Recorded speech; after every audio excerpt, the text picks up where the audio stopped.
Here we are on day 2. I'm going to go ahead and give this some water to soften the soil and to give the tree some refreshing moisture because it's been a drought for over 2 weeks here. So this will help us get that soil loosened up and also give the tree a little bit of comfort. We'll wait a few hours, let that drain off, and then we'll come at this with the proper tools.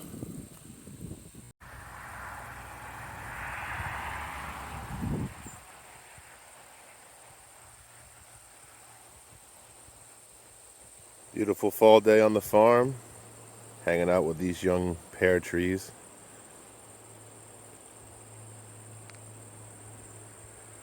Big elm off to the left there.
Getting a little warm now. Had to switch to the glove. Still working on narrowing down this material. Switch back hit to my standard hammer.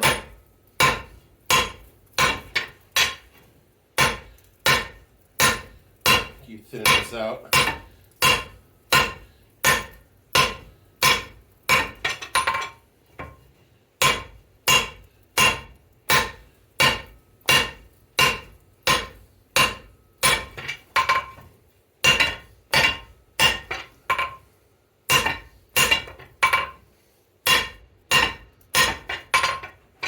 That's all over the place. Okay, that's a little bit better.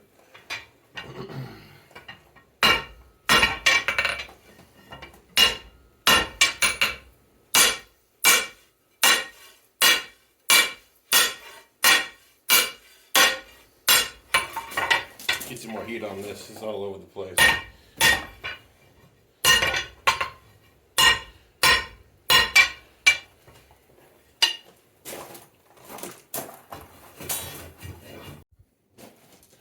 So you can barely see it, but I've stretched it out as far as I can. The heat's traveled all the way to the end of the piece, and it's getting late. So I'm going to finish this in the morning. I'll see you in the morning.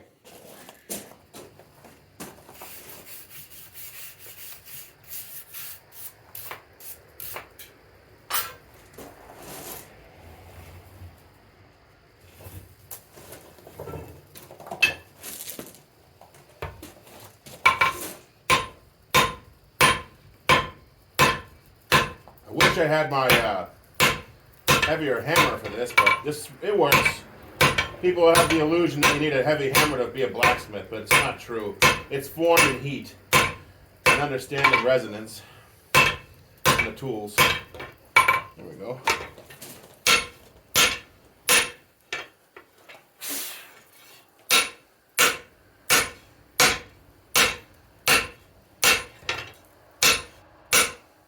Get this valley out. I'd have to get another heat on that.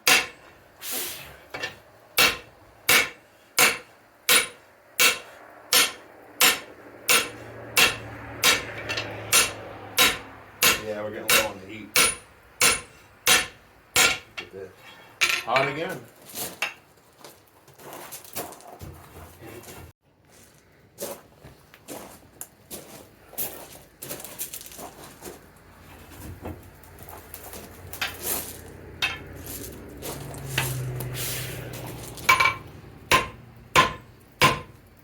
Tape this out some more using the horn. Oops. That's all right. Clean that all up with the finishing heats. That's okay. We'll straighten it out now, like so. Get this compressed a little bit more. This is a handle for the tool. I wanted to thicken it up. Material.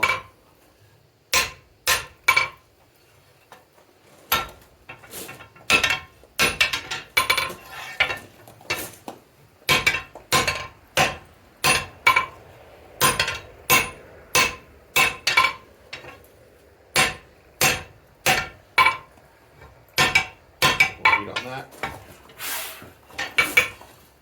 Sun's gonna bleach it. Oh yeah, we need more heat on this.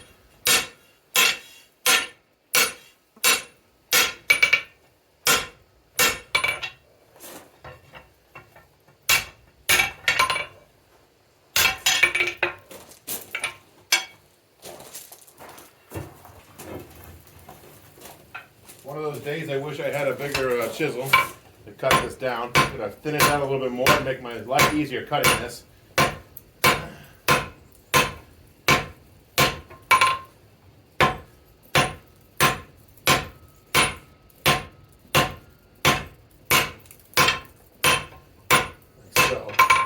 See how that's nice and choked down. Got a waist to it, which I want. Square that up. Flatten it out while I have heat. This is where I'd have my striker hit this with a sledgehammer, help me flatten this out. Alas, I work alone today. Although next week I'll have an apprentice or two here.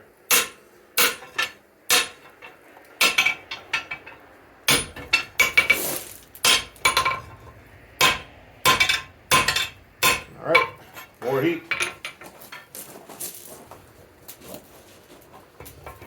Something like that. Something like this. Without burning my hand to hell. Seesawing this. That's why I'm wearing a glove. If I wasn't, my hand would be cooked by radiating heat pretty quick. It doesn't have to be a clean cut, as long as we get a cut. I can clean it up with forging it after.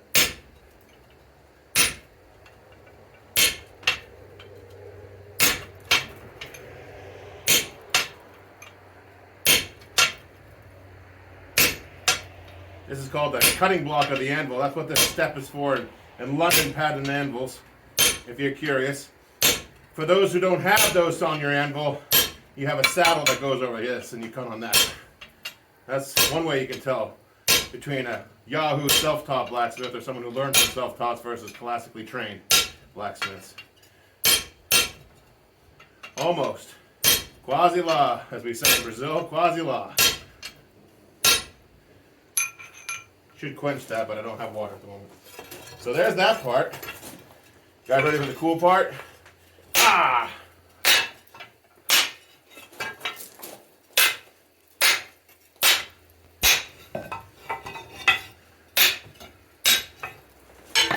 Just like that. And that's how you cut.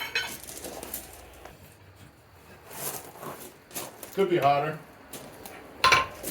Could have less stuff on it. To make this handle more ergonomic.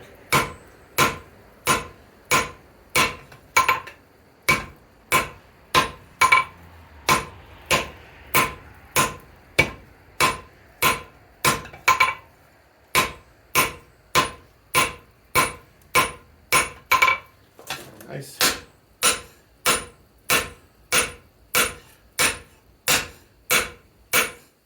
That valley out. You're gonna need some heat on this for that though.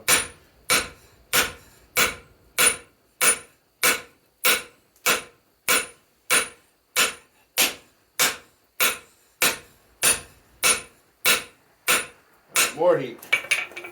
Getting there, the tool's almost done. Alright, keep working on that valley. Clean up. It's more of an aesthetic thing than a structural thing. It'd probably make it feel better too in the hand when you're using it.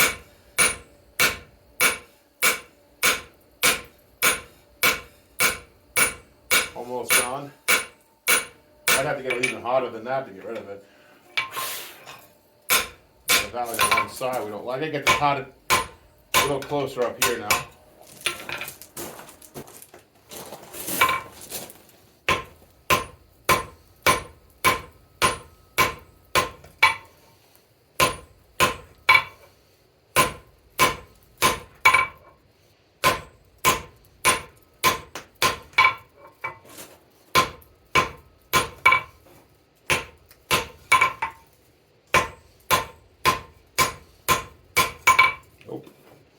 More of that.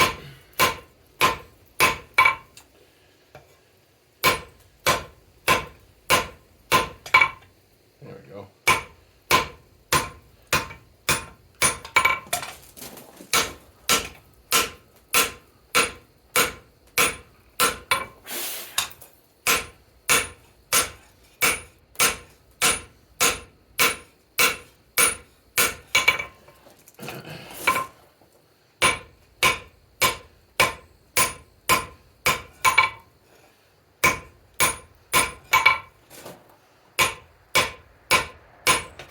Just centering that the best I can. Probably need more heat. Maybe not. There's still a valley there. I just stamped made in Maine in there, just so people know where this is made. Alright, so what I'm doing now is the edge of the tool. This could be a one-sided edge. It's going to forge this down like so, on a steep angle, not too shallow where it'll bend if you try to pry with it. But this is what they call a hammered edge.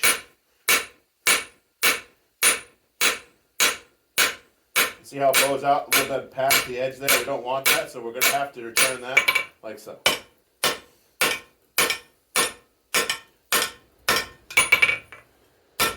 Rinse and repeat. Keep doing it until it's cold, basically. Give it a work-hardened edge that way. So when it's gray hot and you hammer it, it's going to make the molecular structure more compressed, because this is mild steel, not tool steel. And that's one of the tricks our forefathers of blacksmiths used to use to harden lesser quality material through work hardening.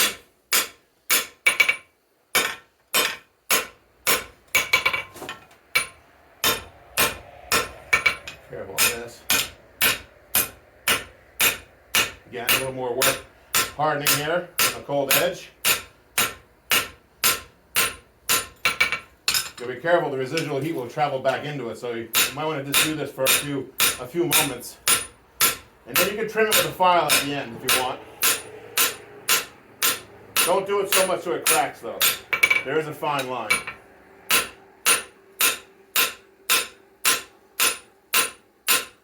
Alright, there's the tool. Let that cool. And let's go get that tree out of the ground.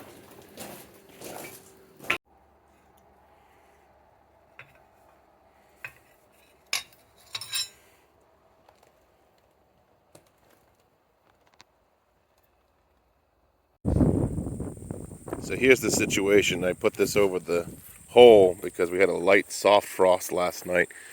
So let's go ahead and get this uncovered and finish taking this tree out of the ground.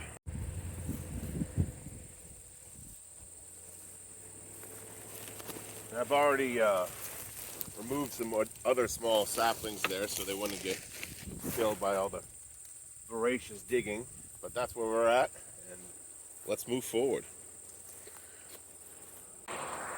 So yesterday I put water on the plant here to soften the soil. I did a little pickaxe work to get these roots uncovered, but I realized I ran out of space if I don't want to make a massive hole. I don't really want to expose the root base of this old black cherry right before winter to that, so I'm going to keep it simple, stupid, and go right to the tool I forged yesterday.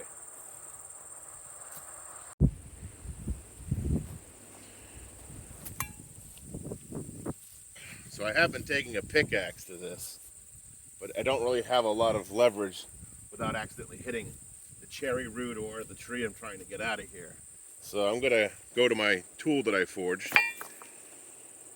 and be careful with my bad knee here, as anyone should be with their bad joints. So here's the tool I forged, and everyone's wondering what this does.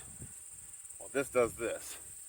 It's got a section on it so you can hammer it right into the ground. So you can literally, it acts like a sod cutter, but for soil.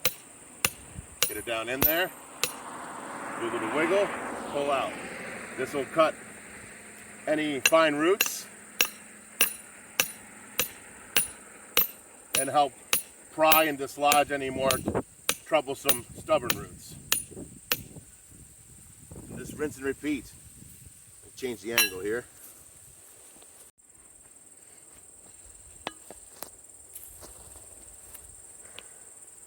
Oh, sorry, apple tree. Time for you to come out.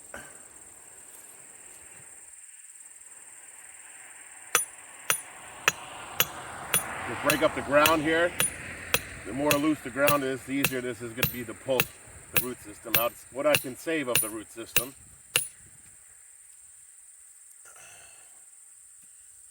There we go. Clay is softer after wetting it down yesterday.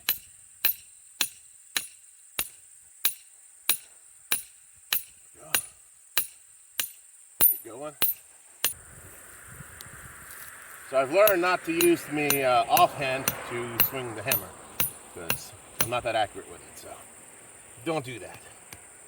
So, see, you can use this tool to pry and move things as we need to. That's just clay. Now I can see where the roots are splitting down here. It's a good thing.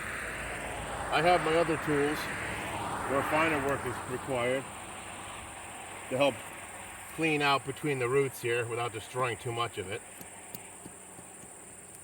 I'll change the angle here as soon as I get some more purchase. There's really not much to see except a root split right now and a lot of cherry roots.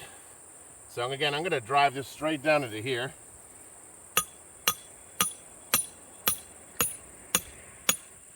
If you want, you can use the side of your hammer. It's a little safer, guaranteed to hit.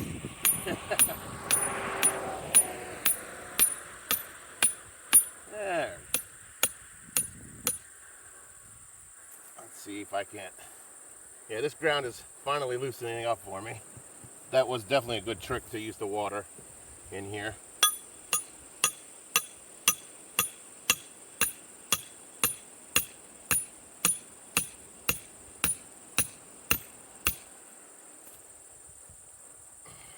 There we go.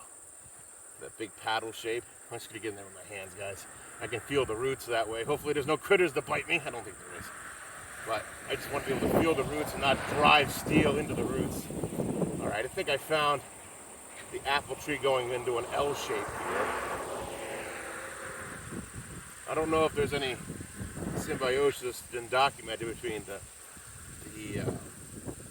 Prunus serratina and the Malus pumila trees. I don't know if they would actually have some sort of symbiotic relationship. Hopefully they're not too dependent on each other here after been growing. Obviously, I've got to say the tree I'm taking out of here is at least 15 years old. At least. Keep going here. I'm thinking I'm finally get some resistance here. But that's why I made the tool out of 3/8 flat bar. Feel I can do this. There we go. I'm gonna keep cutting around this so I can get basically a square shaped wedge out of it. I gotta change my angle here. Don't have much of a swinging angle on there. Once you got it positioned, you can just kind of swing at it like a rail spike driver. Like that. Again, use it to loosen the soil. I'm pretty sure I have zero purchase on this. Well, we got some. I'll keep excavating. That's all we can do. You can use this. Get around the root I found here. There's a root going into the soil over here. That's an apple tree root right there. That's probably cherry. That's apple. That's apple. I want to save as much of this root system as I can.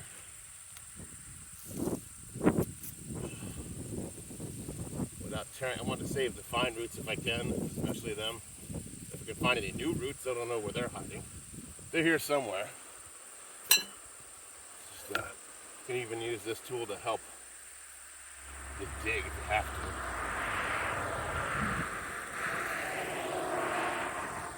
A little heavy for digging. You could probably get off with a trowel. But for the hard clay, you're going to need one of these. It breaks up those clumps nicely. Found another root. Not sure if that's cherry or apple. Keep digging here. I feel like an archaeologist. I found a T-Rex. All right. Let's change the angle for you folks. Here we are, new angle of the hole. Continues. The excavation continues. I have, just to point out a few things real quick, we got the split of the apple tree. This is the fine root off the apple tree. This may be cherry or also apple, so I gotta dig this out to see what's going on there. I'm gonna take one of the tools I forged the other day and just kind of rake underneath that root, hopefully not pull any of the soft ones off. In hindsight, I could have probably used another bucket of water on this to help loosen the soil. It's a lot of clay. In Maine, we got a lot of clay. What can I say? Excuse me. A little dusty, all this clay. Again, I'm just using my hand here. It's the best tool I have for this, so I can actually feel where the roots are, so I don't accidentally tear anything off that I can save. That's really the best policy there. Traffic here. I'm by the road. This black cherry is planted by probably the farmer that built the farm in the 1850s.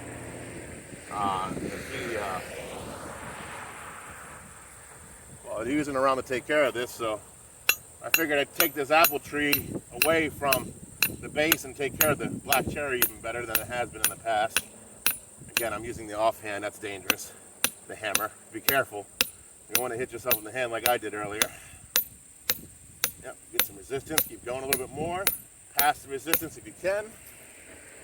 Yep, if you have to, you can also just tap the side to get your leverage you need to go back and forth. All right, and get up next to that root I found and see if I can't get under it with this tool. Yep, I can. There we go. There we go. About to dig that loose soil out now. There we go. Yeah, we're getting more fine roots now. Man, I feel like a groundhog. I guess I am. As long as it's not the movie Caddyshack. Alright, so I have a root that's probably cherry. I don't know, I can't tell the roots from the apple and the cherry apart. I'm not that good. Still a student of the old bonsai. So, I guess it's student of botany and student of forestry as well. That just kind of goes with the territory. You want to know what you're talking about. So, I don't know what this is. We got this really complex apple root actually going on here. Kind of curls back up to the surface underneath here, like so. So maybe I need to work in there. Let me feel around and see where that root goes so I don't accidentally chop it with a massive chopper. I think I can go in past it. try that. Right in here.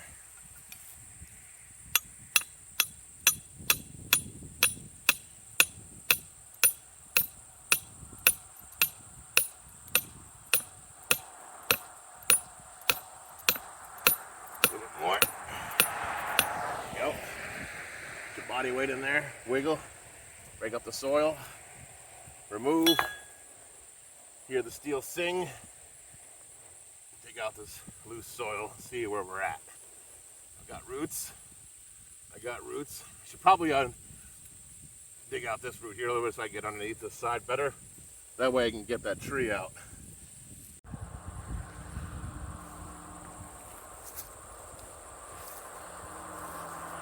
So take the pickaxe and come at this side a little bit so I can get underneath the other side of the big cherry root. And so I want to save the other side of the root system of this apple if I can. Just kind of pawing at it more than I'm chopping, so I don't, again, hurt the cherry too much. But this is going to be a necessary surgery if I want to get this tree out. Sorry, cherry. We'll take care of you after, I promise. Put some nice soil in there, some fertilizer cones, all the good stuff. Get underneath that if I can. Use the pointy side of the pickaxe to get there. It's more forward. Hey, I'm coming through. There we go. We're coming through underneath the root now. That's good. Again, I don't want to hurt the root too much. I found there's some offshoots here. Gotta be careful of. Gotta be careful of the apple tree above. So many things to be careful of here.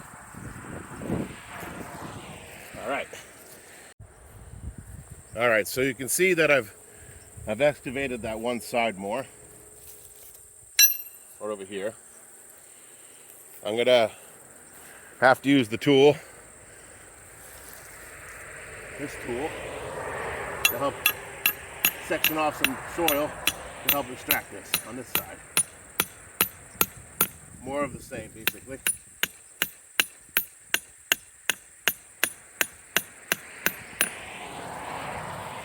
Again, gotta watch out for that apple tree. Move that up, there we go. Get any more of that.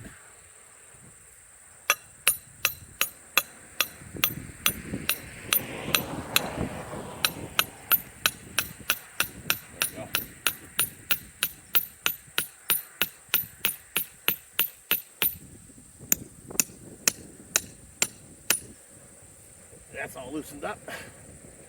This is a cherry root here. I don't want to hurt that. I'm going between the cherry. The division of that cherry root. Just to break up the soil. And we did. Get in there. There we go. Underneath here.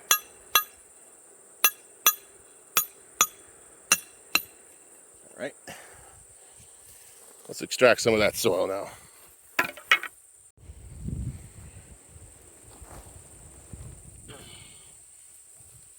All right, so get the soil out. Feel around for roots, see what's going on. That's all we can do.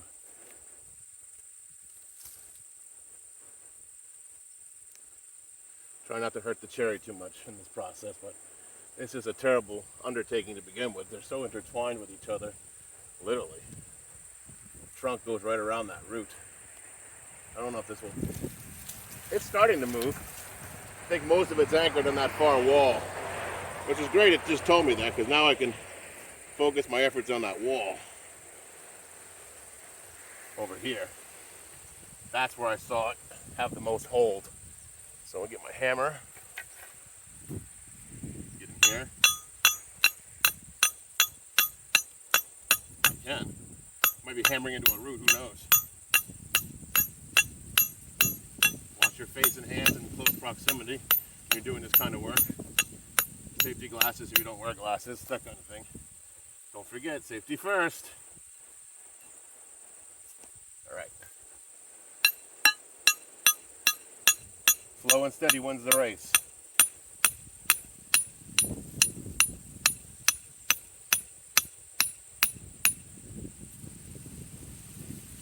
Go. Some of this soil, see what's going on now.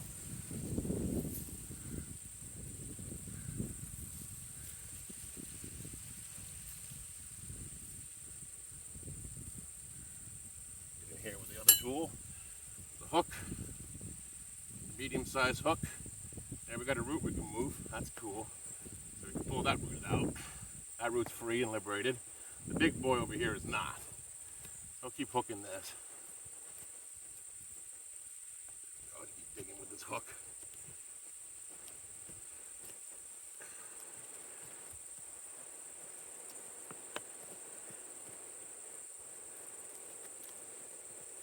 Alright, get the hands in there again.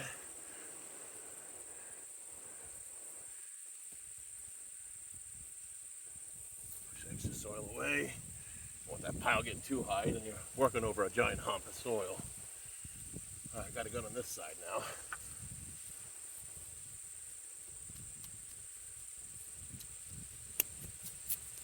A lot of cherry roots over here. The big cherry root right there. Another one bigger than this one.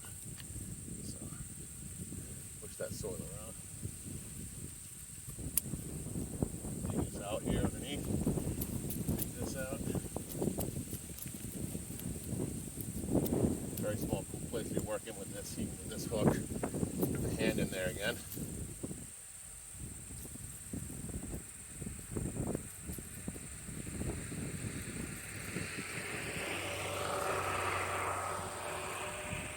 Soil out of there.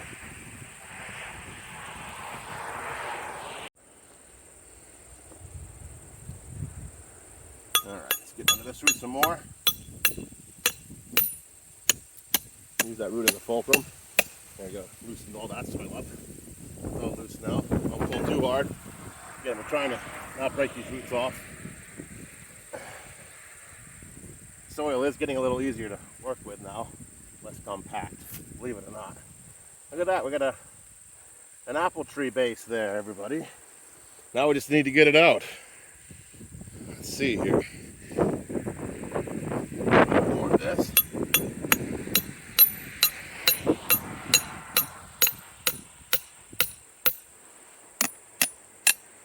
There's that. A little bit more on this side.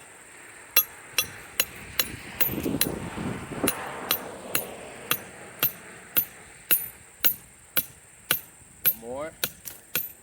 Sorry, tree. Sorry, tree. Breaks that soil right up. Earth shaker. Look at that thing. Maybe that's what we call this tool, the earth shaker. All right. Let me skip ahead a little bit so you guys aren't bored to death.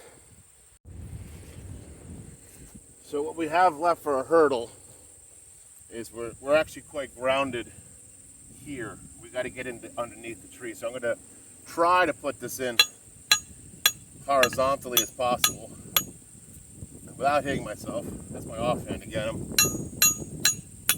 going to get this to sneak underneath. There we go. We got to seat it now and change hands. Swing with this hand, which is my hammer hand. There it goes. Get that nice and deep. We want to break any connections there between the cherry and the apple. Sorry, apple. So I'm going to go ahead and give it some shaking. Disturb that soil. Vibrate that soil with it.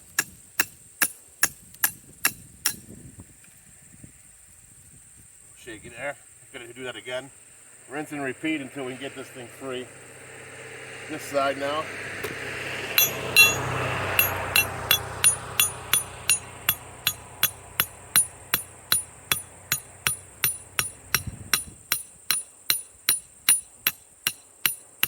Take a natural course,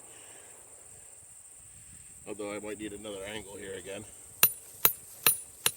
Don't want to beat these saplings to death, or my face. Oops. You got your workout for sure here. That's That'll act as a point of fulcrum.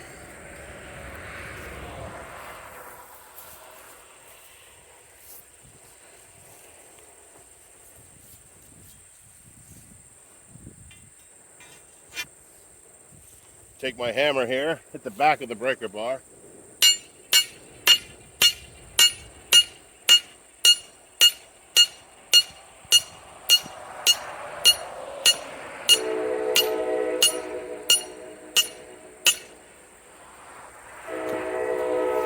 And the train's coming.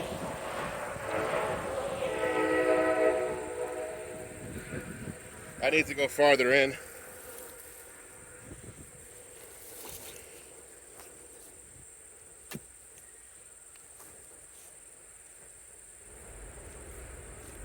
All right, a little underneath there.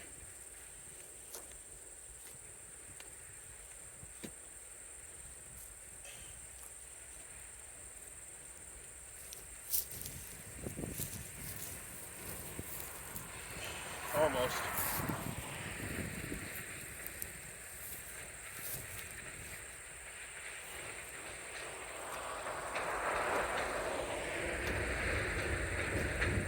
There we go. It's not up.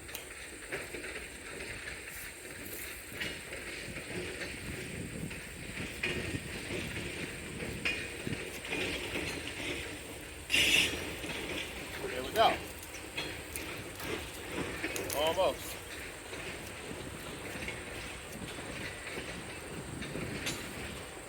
Let's see if I can get a little bit of angle here.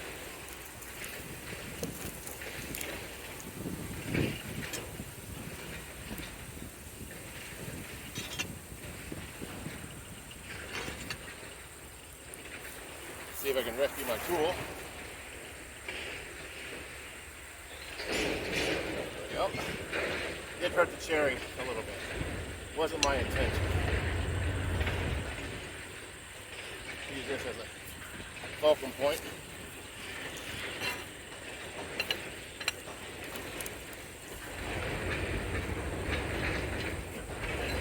Helps the ground pressure too.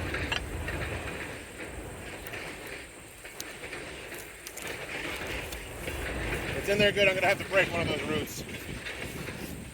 All right, the train is passed and the battle continues. Got more perches on this. The roots are kind of still holding it back. I can gently sneak this in there. I don't want to hurt that bark. Just want to break any connections it has. I've already scratched the bark a little bit. That's okay. I plan on putting that part in soil. But still, got to be careful.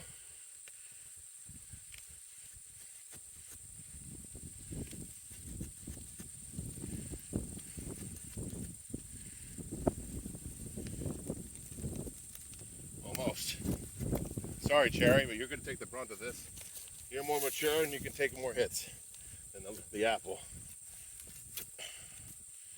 All right. I could try to get my hand in here, but I don't know if that's going to be enough to actually, no. Got it attached on the bottom here somewhere.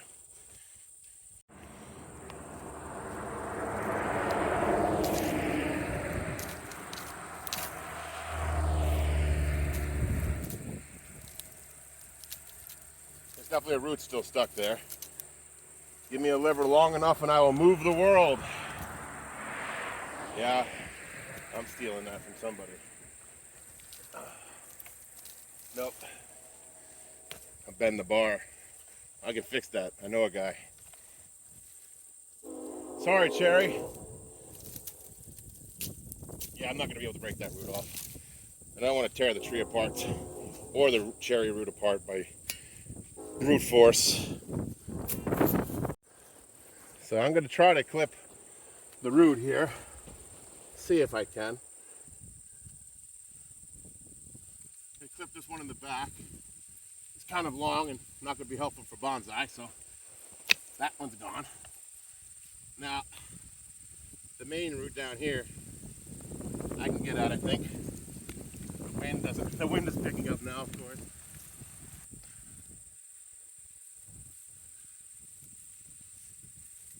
Come on now. Almost. Maybe not.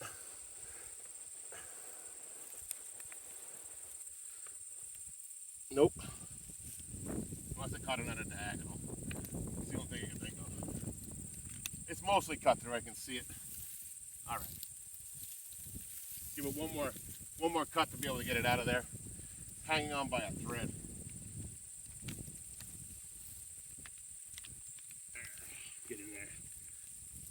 There.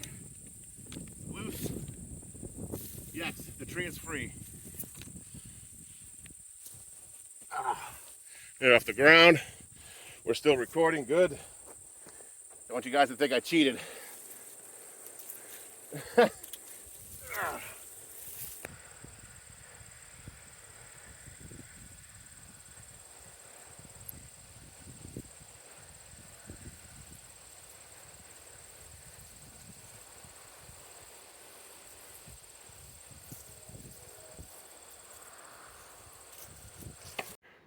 I'm going to take a break, and after lunch, I'm going to go prune and pot this up.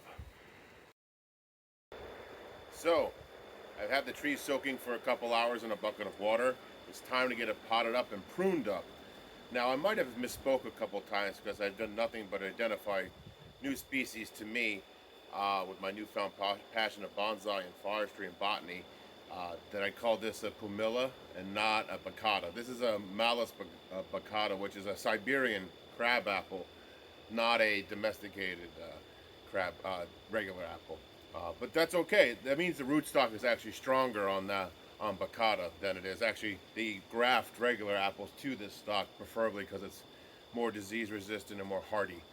So that all being said, let's get this tree. I think because of it's very unwieldy, I'm going to do some strategic initial pruning here, and then we're going to go ahead and put it in the pot, and I'll do some finished pruning after that happens. So let's get started.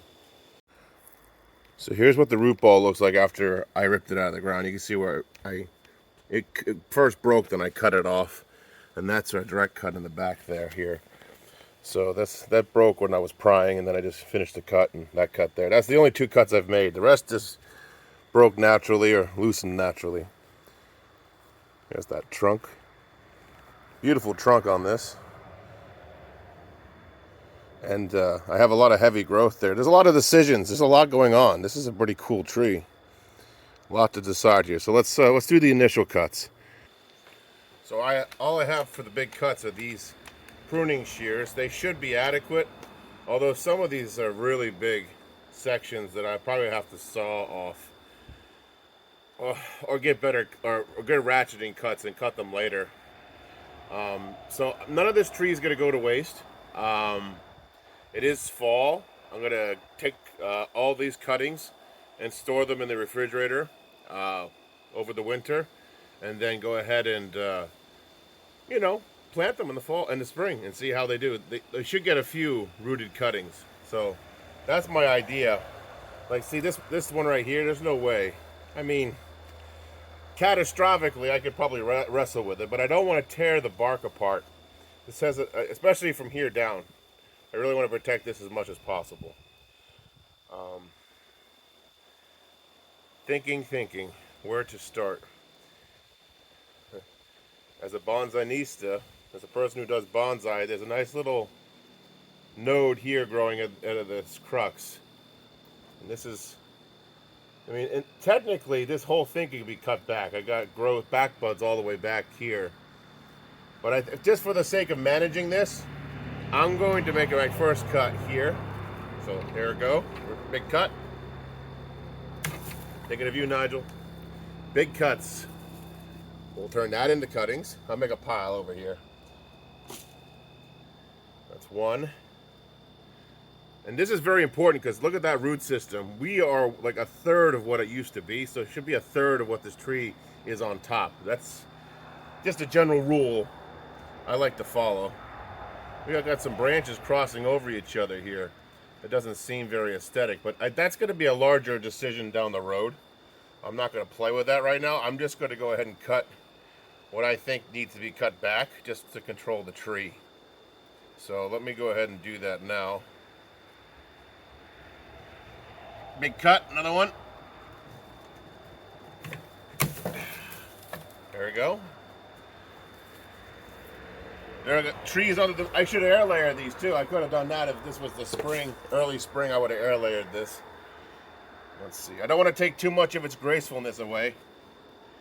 Again, I'm just trying to get this manageable. So I'm taking things off that I consider like shoots and sacrificial branches from a bonsai artist perspective. There's another big one. Get that. Okay. I got my work cut out for me on this tree, let me tell you folks. That goes out pretty far. That goes straight up. We don't want any of that business. So I think I'm just going to go ahead and cut this back here. Oops. Should tighten these shears up so they cut cleaner. That's very important. You don't want messy cuts on your trees. Cause a lot of damage and dieback sometimes, or infections. All right. Again, I'm attacking things that are shoot-like.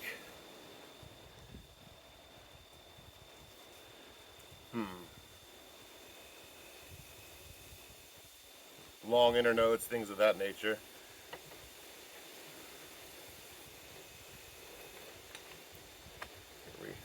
Redo that one there.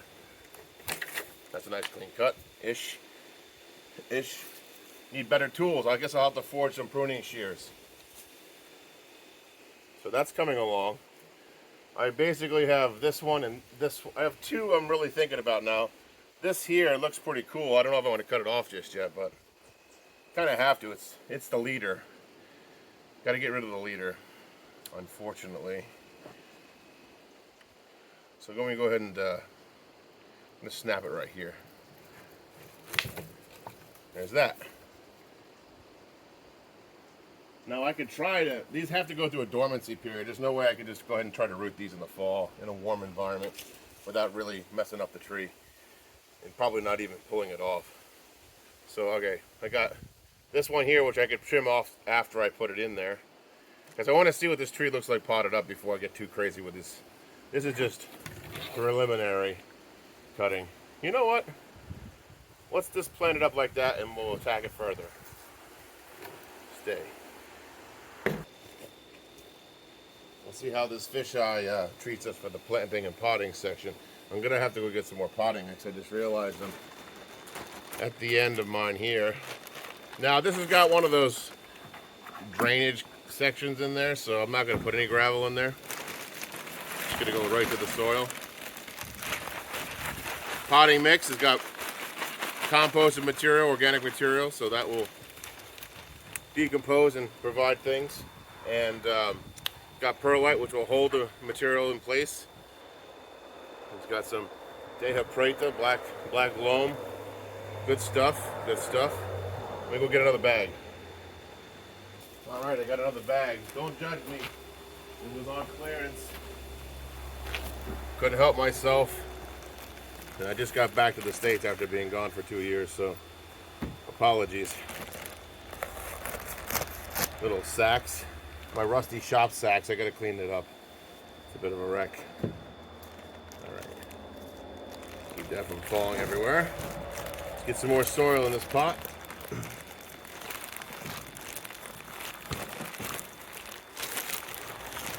I need a lot, so let's go with it.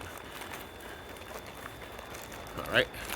Let's get the roots in there and then we'll fill it up the rest of the way.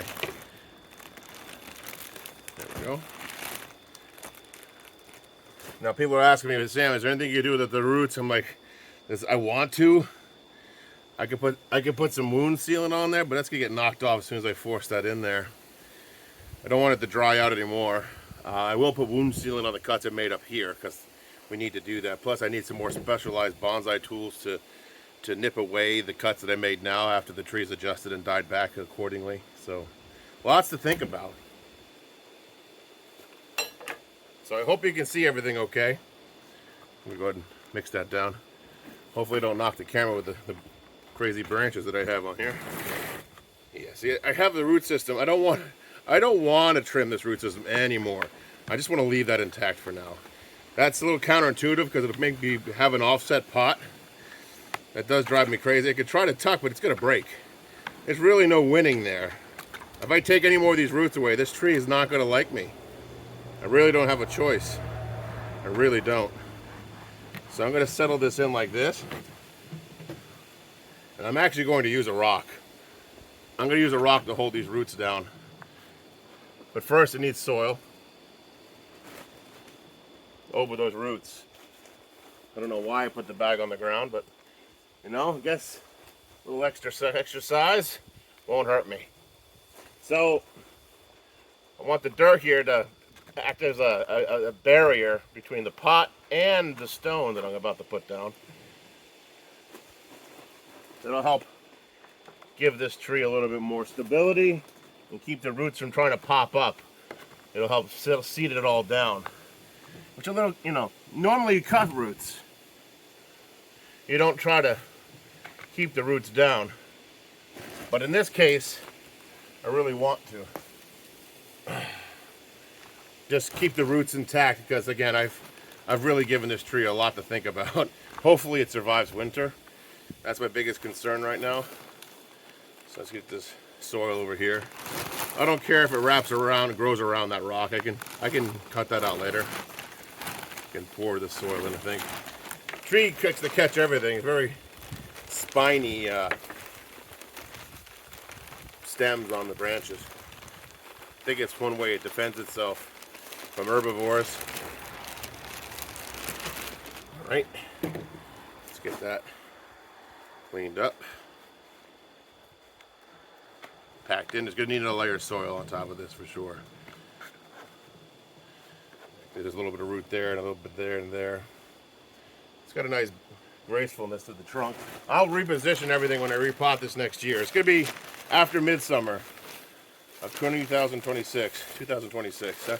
That's basically when we'll see this out of the pot again. There we go. Put that.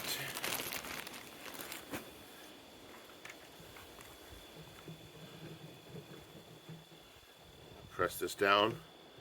Whole compaction is important. Ground pressure is important. I'm going to add a little bit more soil probably. I'll give you a new angle to look at this. So I set the camera back so you can see what the tree looks like now with the initial pruning that I've done to it, and in the pot next to me, because that's how we started it after I've taken it out of the ground. As a point of reference. So there's a few things I want to address. I gotta still add more soil to this. I gotta seal the wounds, and I gotta decide which of these branches are gonna be trimmed and where. I want this to look like a traditional apple tree. I don't want it to be too chaotic here, and I don't want the branches to have too long internodes. I don't want crisscrossing. I don't want upward growth. I don't want downward growth. I want either horizontal or somewhat horizontal, either positive or negative from the 90-degree plane. That's what I'm looking for here to give it this graceful look. Apple trees naturally will grow long limbs and they'll sag. They'll sag, but I don't want it sagging apples over here per se. I think this is going to be like an irregular, informal, upright style. Not literati, not bunjin. This is going to be a natural style, but upright. So you can see the trunk. I'll give you a nice turn on that without hitting myself in the head. So you guys can kind of get an idea. I'll give you a close-up now.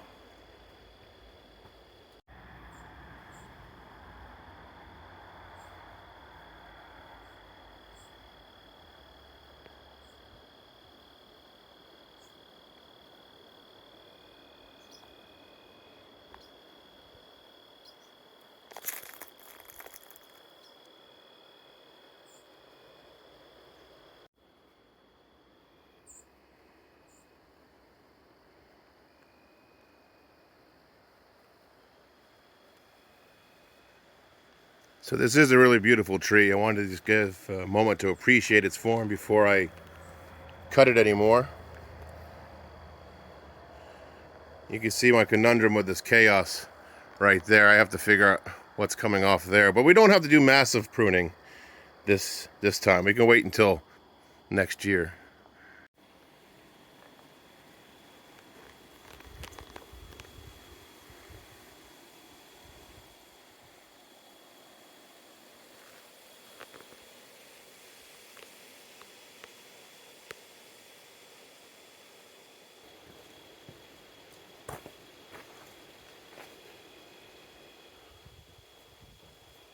So let me get that extra soil before I forget on this tree. And this side there's not that many branches, so I can get at the side without too much hassle.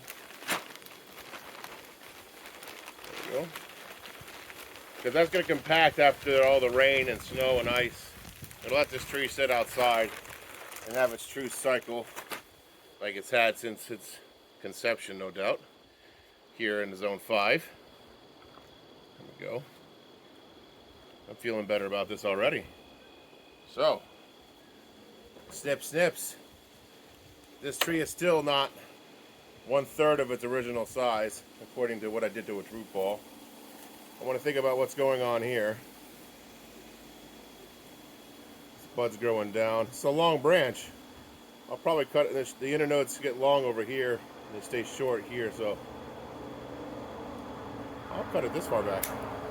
That's gone. This one, same idea.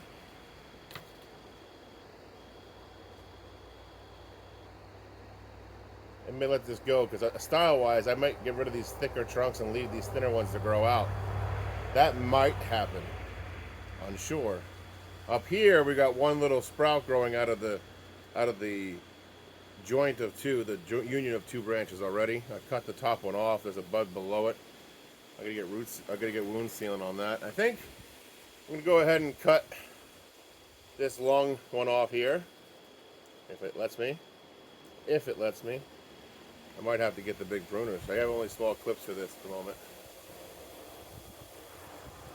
Yeah, let me get the clips for that. Come here, pruning shears. You're needed once more. Hopefully you don't tear the whole tree out of the pot. Don't get that. I don't want to get that bud either. That was effective. All right. Might need those again. I have a hankering here. So we have branches crossing over each other here. I'm going to cut it back for now. I'm not going to cut the big one off. I have no idea what I want to do with that. I'm going to go ahead and cut this down to here though. If it lets me. Jesus. Jeez Louise. Yeah, that did not happen the way I wanted to. I'm going to go ahead and just cut that off even more because that was catastrophic.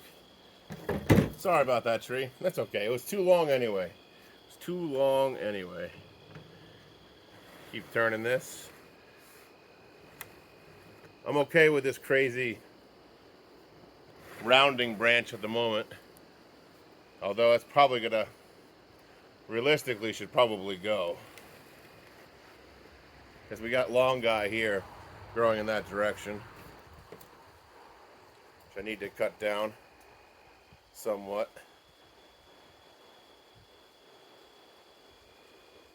I'll cut this down to here for now. And I can actually do that with, can I do it with these? Yes, I can. Look at that. Look at us. Let's see here. Again, I'm not going to do too much more pruning going into winter. I'm just doing the heavy stuff so that it doesn't dry itself out. And that gives the tree to give a chance to equalize itself from the loss of the roots and its change of location. Let's see here. The more I think about it, the more like this seems like the front of the tree.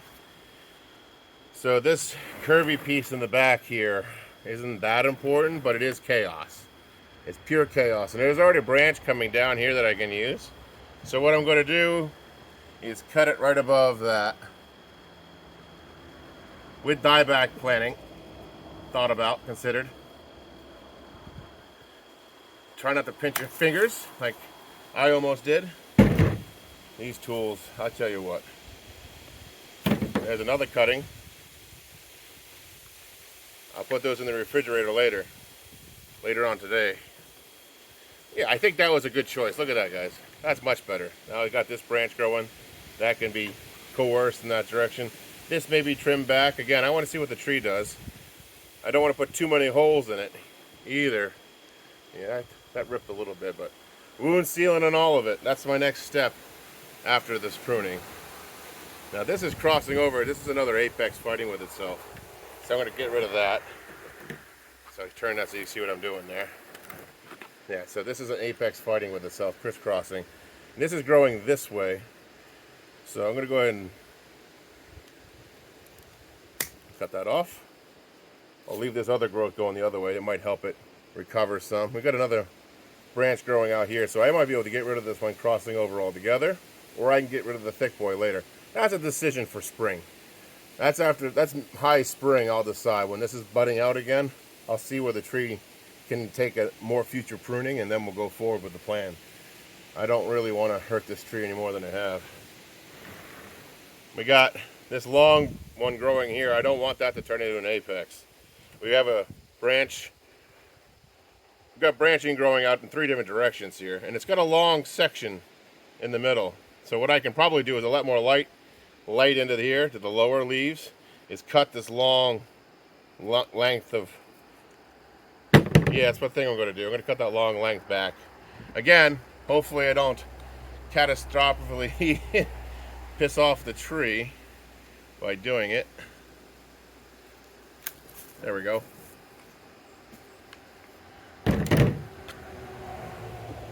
Yeah, I think, again, this is starting to feel like a Nigel video for sure. This tree is not going to look like anything like it did when I started, which is really the true art of bonsai, if you think about it. You have to take those risks and prune back to get it to ramify the way you want to, especially in a clip and grow approach, which I didn't tell you about. My approach is not to wire this, it's the clip and grow this, and take out the inner nodes where I don't want them, and continually trim it back, and finally get the tree that I want. It's already a beautiful tree naturally, so I have no complaints there. All right.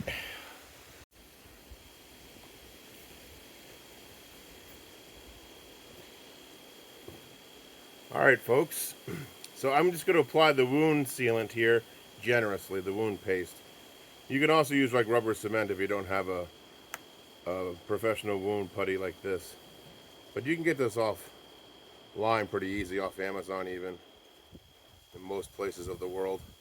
Now where I've ripped and hurt the bark itself, I'm also going to put wound paste on there. I can always cut it off later. This is going to prevent the tree from drying out. This is going to prevent things from entering the tree, diseases, fungus, bacteria, things of this nature, viruses even. Yes, they exist for trees. We'll notice that this doesn't have a heartwood like pumila does. You know how when you cut into a domesticated apple tree, I don't know if you have that experience, it's got like a really dark, almost black heartwood to it. That changes after it dries out. But this doesn't seem to have that, so, and in these thick branches. Not even like a speckle of it in the middle, which is interesting. It's more white, but that's why it's a different species, I guess. That was a little too generous. It's all right. Better than too much than not enough.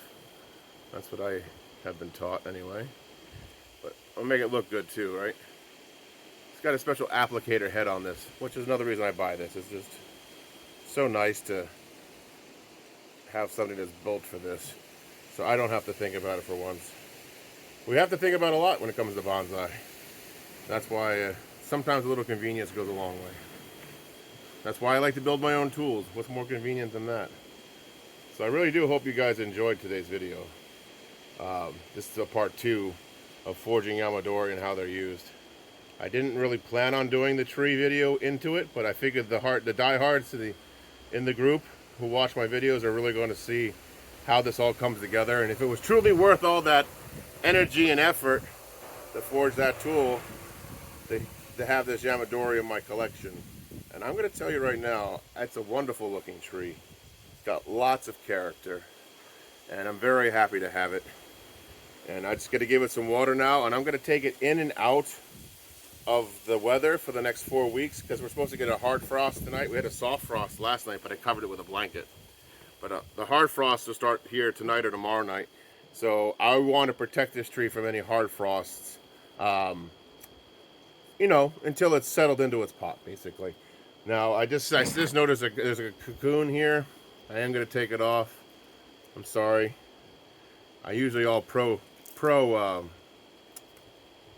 nature, but I don't know what that's going to spawn on me.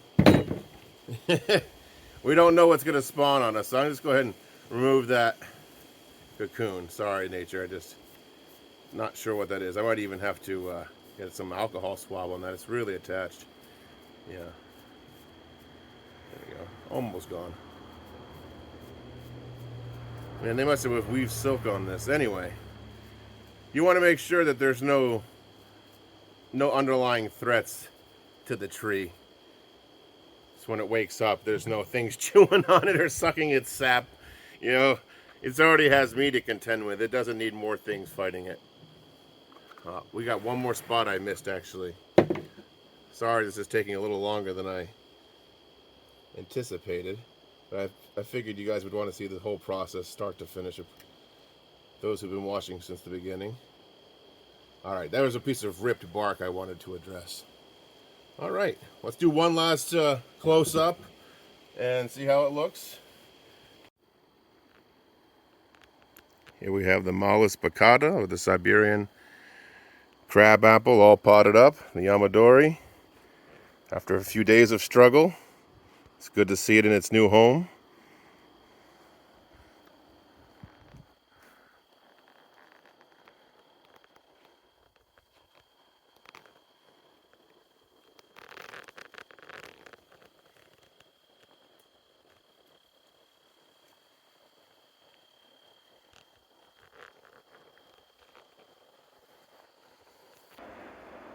Okay, folks, here is the tree all planted up, the Siberian crabapple, the Malus baccata.